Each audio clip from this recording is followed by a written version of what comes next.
नमस्कार दोस्तों, स्वागत है आप सभी का आपके अपने YouTube channel Shyam class study में। आज की इस वीडियो में मैं आप सभी लोगों के लिए आरआरबी एनटीपीसी भर्ती परीक्षा 2024-25 में पूछे जाने वाले जीके जीएस के अति महत्वपूर्ण प्रश्नों का प्रैक्टिस सेट लेकर के आया हूं, जो आपके एग्जाम के लिए सबसे ज़्यादा महत्वपूर्ण होने वाला है। तो आज की इस वीडियो को आपको शुरू से लेकर के एंड तक फुल वॉच करते रहना। अगर आपको ये वीडियो पसंद आए तो वीडियो को आप एक बार लाइक कर देना।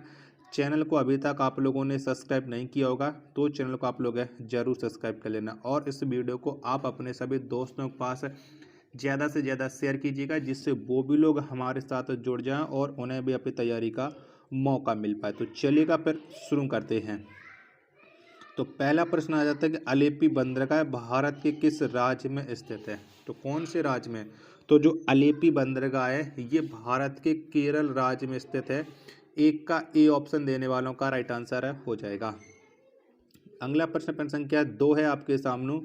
विश्व का सर्वाधिक विश्वासघाती नदी किस नदी को कहा जाता है? तो विश्व का जो सर्वाधिक विश्वासघाती नदी है ये हांगो नदी को कहा जाता है। किसको? हांगो नदी को। 2 का सी ऑप्शन देने वालों का राइट आंसर हो जाएगा। अगला प्रश्न संख्या 3 है। महात्मा बुद्ध ने किसके शासनकाल में निर्वाण प्राप्त किया था? तो बताओ किसके शासनकाल में किया था? तो महात्मा बुद्ध ने जो निर्वाण प्राप्त किया था वो अजात शत्रु के शासनकाल में किया था। 3 का सी ऑप्शन देने वालों का राइट आंसर हो जाएगा। प्रश्न संख्या 4 है आपके सामने। पानीपत की तीसरी लड़ाई में मराठाओं का सेनापति कौन था? तो बताओ कौन था? तो पानीपत की जो तीसरी लड़ाई हुई थी इसमें मराठाओं का जो सेनापति था वो सदाशिवराव भाऊ था। 4 का बी ऑप्शन देने वालों का राइट आंसर है हो जाएगा। अगला प्रश्न संख्या 5 है आपके सामने कि 1 मिली बराबर होता है। तो बताओ कितना होता है? तो 1 मिली बराबर होता है 10 की पावर 2 पास्कल। 5 का ए ऑप्शन देने वालों का राइट आंसर है हो जाएगा। प्रश्न संख्या 6 है आपके सामने। काला शीशा किसे कहा जाता है? तो बताओ काला शीशा के नाम से किसे जाना जाता है? तो ग्रेफाइट को काला शीशा के नाम से जाना जाता है। 6 का ए ऑप्शन देने वालों का राइट आंसर हो जाएगा। 7वां प्रश्न के चौरी चौरा कांड किस वायसराय के कार्यकाल की घटना है? तो बताओ ये कौन से वायसराय के शासनकाल में चौरी चौरा घटना हुई थी? तो ये हुई थी लॉर्ड रीडिंग के शासनकाल में। 7 का सी ऑप्शन देने वालों का राइट आंसर हो जाएगा। अगला प्रश्न संख्या 8 है। दिल्ली सल्तनत की आधिकारिक भाषा थी। तो बताओ कौन सी थी? तो दिल्ली सल्तनत की जो आधिकारिक भाषा थी वो थी फारसी। 8 का बी ऑप्शन देने वालों का राइट आंसर हो जाएगा। प्रश्न संख्या 9 है आपके सामने। टिटनेस को अन्य किस नाम से जाना जाता है? तो बताओ टिटनेस का दूसरा नाम क्या है? तो टिटनेस का जो दूसरा नाम है वो है धनुष्टंकार। 9 का ए ऑप्शन राइट आंसर हो जाएगा। अगला प्रश्न है प्रश्न संख्या 10 है आपके सामने कि शिवाजी के शासन में नियमित सेना को क्या कहा जाता था? तो बताओ किस नाम से जाना जाता था शिवाजी की नियमित सेना को? तो इसे पागा के नाम से जाना जाता था। 10 का डी ऑप्शन देने वालों का राइट आंसर है हो जाएगा। आशा करता हूँ कि आपको ये वीडियो पसंद आ रही होगी, तो प्लीज़ वीडियो को लाइक करें। चैनल को अभी तक आप लोगों ने सब्सक्राइब नहीं कर रखा होगा तो चैनल को आप लोग जरूर सब्सक्राइब कर लीजिएगा। 11वां प्रश्न है कि इस्लामी आचार विचार के कानून को क्या कहा जाता है? तो इस्लामी आचार विचार का जो कानून है इसे कहा जाता है शरीयत। यानी 11 का बी ऑप्शन देने वालों का राइट आंसर हो जाएगा। 12वां प्रश्न है आपके सामने। खंगचेंद जोंगा राष्ट्रीय उद्यान किस राज्य में स्थित है? तो ये जो राष्ट्रीय उद्यान है ये स्थित है सिक्किम राज्य में। किसमें? सिक्किम में है। 12 का ए ऑप्शन वालों का राइट आंसर हो जाएगा। 13वां प्रश्न है आपके सामने कि श्रवणबेलगोला में गोमतेश्वर की ऊंची विशाल प्रतिमा का निर्माण किसने करवाया था? बताओ किसके द्वारा ये प्रतिमा का निर्माण हुआ था श्रवणबेलगोला में? तो इस प्रतिमा का जो निर्माण करवाया था वो चामुंडा राय ने करवाया था। 13 का डी ऑप्शन देने वालों का राइट आंसर हो जाएगा। चलिए अगला प्रश्न आ जाता है आपके सामने। प्रश्न संख्या 14 है। मराठा राज का द्वितीय संस्थापक किसे माना जाता है? बताओ किसे माना जाता है? तो मराठा राज का जो द्वितीय संस्थापक है ये बालाजी विश्वनाथ को कहा जाता है। 14 का डी ऑप्शन देने वालों का राइट आंसर हो जाएगा। 15वां प्रश्न है आपके सामने, स्थानीय पवन सिरक्कू किस देश में बहती है? तो बताओ ये कौन से देश में बहती है? जो स्थानीय पवन सिरक्कू है ये इटली में बहती है। किसमें? इटली में। 15 का सी ऑप्शन देने वालों का राइट आंसर हो जाएगा। चलिएगा, अगला प्रश्न है प्रश्न संख्या 16 है आपके सामने कि जयदेव किसके दरबारी थे? तो बताओ कि किसके दरबारी थे?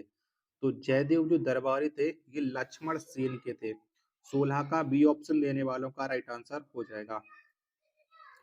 अगला प्रश्न है प्रश्न संख्या 17 है आपके सामने कि भारत की यात्रा पर आने वाले प्रथम ब्रिटिश सम्राट कौन थे? बताओ कौन थे? तो भारत की यात्रा पर आने वाले जो प्रथम ब्रिटिश सम्राट थे ये थे जॉर्ज पंचम। 17 का सी ऑप्शन देने वालों का राइट आंसर हो जाएगा। अगला प्रश्न पेन संख्या 18 है कि छाया में उगने वाले पौधे क्या कहलाते हैं? बताओ क्या कहलाते हैं? तो जो छाया में उगने वाले पौधे ये सियोफाइटस कहलाते हैं। क्या? सियोफाइटस। 18 का डी ऑप्शन राइट आंसर हो जाएगा। 19वां प्रश्न है आपके सामने कि सामान्यतः पृथ्वी से फेंके गए प्रक्षेप्य के मार्ग का आकार कैसा होता है? बताओ कैसा होता है? तो इस मार्ग का जो आकार है वो पर्यावलयाकार होता है। यानी 19 का डी ऑप्शन देने वालों का राइट आंसर हो जाएगा। 20वां प्रश्न है गुजरात में खेड़ा के किसान आंदोलन का नेतृत्व किसने किया था? तो बताओ किसने किया था?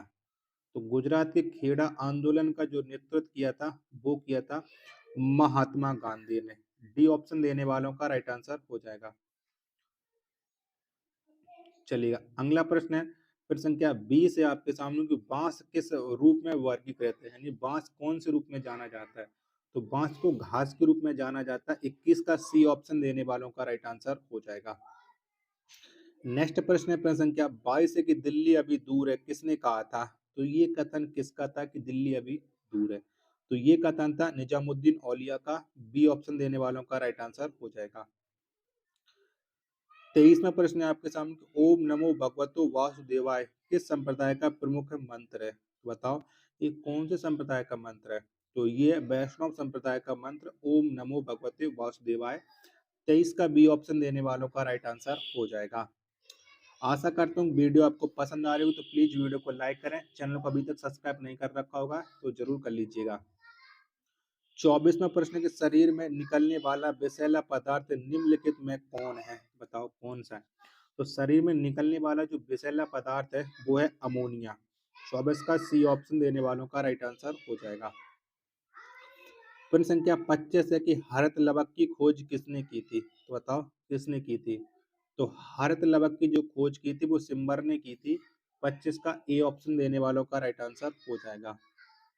26वां प्रश्न कि शिमला के सन्यासी के रूप में कौन विख्यात है? तो बताओ किसे जाना जाता है शिमला के सन्यासी के रूप में? 26 का आंसर आपको बताना है। चलिएगा, मैं 26 का आंसर आपको ऑप्शन दिखा देता हूँ जिससे आप लोग ये डिसाइड कर सको।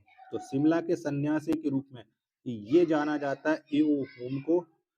बी ऑप्शन देने वालों का राइट आंसर हो जाएगा। प्रश्न संख्या 27 है नौजवान भारत सभा के प्रथम सचिव कौन थे? तो बताओ कौन थे? तो नौजवान भारत सभा के जो प्रथम सचिव ये थे भगत सिंह। 27 का सी ऑप्शन राइट आंसर हो जाएगा। अगला प्रश्न है प्रश्न संख्या 28 है जीव जंतुओं एवं वनस्पतियों के अवशेष को क्या कहा जाता है? तो बताओ क्या कहते हैं? तो इन अवशेषों को कहा जाता है फॉसिल। 28 का बी ऑप्शन राइट आंसर हो जाएगा। नेक्स्ट प्रश्न है प्रश्न संख्या 29 है आपके सामने पकुनिस्तान क्षेत्र किस क्षेत्र में है? तो बताओ ये कौन से देश में पड़ता है पकुनिस्तान? 29 का आंसर क्या हो जाएगा? तो ये अफगानिस्तान में। ए ऑप्शन देने वालों का राइट आंसर हो जाएगा। अगला प्रश्न संख्या 30 है आपके सामने कि नैन्सी किस देश का प्रमुख औद्योगिक नगर है? तो बताओ ये कौन से देश का है औद्योगिक नगर नैन्सी? तो ये है फ्रांस का। ए ऑप्शन देने वालों का राइट आंसर हो जाएगा। आशा करता हूँ कि आपको ये वीडियो पसंद आ रही होगी तो प्लीज वीडियो को लाइक करें और चैनल को अभी तक आप लोगों ने सब्सक्राइब नहीं कर रखा होगा तो चैनल को आप लोग जरूर सब्सक्राइब कर लीजिएगा। 31वां प्रश्न है आपके सामने कि जहांगीर की मृत्यु के पश्चात नूरजहां ने किसे मुगल सम्राट घोषित किया था? बताओ कौन बना था जहांगीर की मृत्यु के बाद मुगल सम्राट? तो ये बना था शहरयार। 31 का ए ऑप्शन राइट आंसर हो जाएगा। 32वां प्रश्न आ जाता है कि ईरानी भाषा का ग्रंथ अविस्ता की तुलना किस भारतीय ग्रंथ से की जाती है? तो कौन से भारतीय ग्रंथ से तुलना करते हैं? अविस्ता की। तो इसकी तुलना की जाती है ऋग्वेद से। 32 का सी ऑप्शन राइट आंसर हो जाएगा। प्रश्न संख्या 33 से आपके सामने धात्विक ऑक्साइड की प्रकृति कैसी होती है? तो बताओ कैसी होती है? तो धात्विक ऑक्साइड की जो प्रवृत्ति है ये होती है क्षारीय। यानी 33 का बी ऑप्शन देने वालों का राइट आंसर है हो जाएगा। अगला प्रश्न संख्या 34 है। सेब में कौन सा अम्ल पाया जाता है? बताओ कौन सा पाया? सेब में जो अम्ल पाया जाता है वो पाया जाता है मैलिक अम्ल। 34 का डी ऑप्शन राइट आंसर हो जाएगा। 35वां प्रश्न है आपके सामने कि सर्वप्रथम वायुमंडलीय दाब की गणना किसके द्वारा की गई थी? बताओ किसके द्वारा हुई थी? तो वायुमंडलीय दाब की जो गणना सबसे पहले हुई थी वान ग्यूरिक के द्वारा। 35 का डी ऑप्शन राइट आंसर हो जाएगा। अगला प्रश्न है प्रश्न संख्या 36 से आपके सामने कि बर्फ पर पाए जाने वाला शैवाल क्या कहलाते हैं? बताओ क्या कहलाते हैं? तो बर्फ पर पाया जाने वाला जो शैवाल है इसे कहा जाता है क्रिस्टोपाइटस। क्या क्रिस्टोपाइटस कहा जाता है? 36 का बी ऑप्शन राइट आंसर हो जाएगा। 37वां प्रश्न है आपके सामने कांग्रेस अधिवेशन की अध्यक्षता करने वाला प्रथम अंग्रेज व्यक्ति कौन था? तो कौन था? तो कांग्रेस अधिवेशन की अध्यक्षता करने वाला जो प्रथम व्यक्ति था वो था जॉर्ज यूले। 37 का डी ऑप्शन देने वालों का राइट आंसर हो जाएगा। अगला प्रश्न संख्या 38 है कि असहयोग आंदोलन के कार्यक्रम का अनुमोदन कर कांग्रेस के किस अधिवेशन में किया गया था? तो ये कौन से अधिवेशन में किया गया था? तो ये किया गया था नागपुर अधिवेशन में। 38 का सी ऑप्शन देने वालों का राइट आंसर हो जाएगा। प्रश्न संख्या 40 और अंतिम प्रश्न की all India trade union Congress की स्थापना किस वर्ष हुई थी? तो बताओ कब हुई थी? तो all India trade union Congress की जो स्थापना है ये स्थापना हुई थी 1920 में। यानी 39 का बी ऑप्शन देने वालों का राइट आंसर हो जाएगा। आशा करता हूँ आपको ये वीडियो पसंद आई होगी, तो प्लीज़ वीडियो को लाइक करें। चैनल को अभी तक आप लोगों ने सब्सक्राइब नहीं कर रखा होगा तो चैनल को आप लोग जरूर सब्सक्राइब कर लेना। मिलते पर अपने एक और नेक्स्ट वीडियो के साथ, तब तक के लिए धन्यवाद। जय हिंद, वंदे मातरम।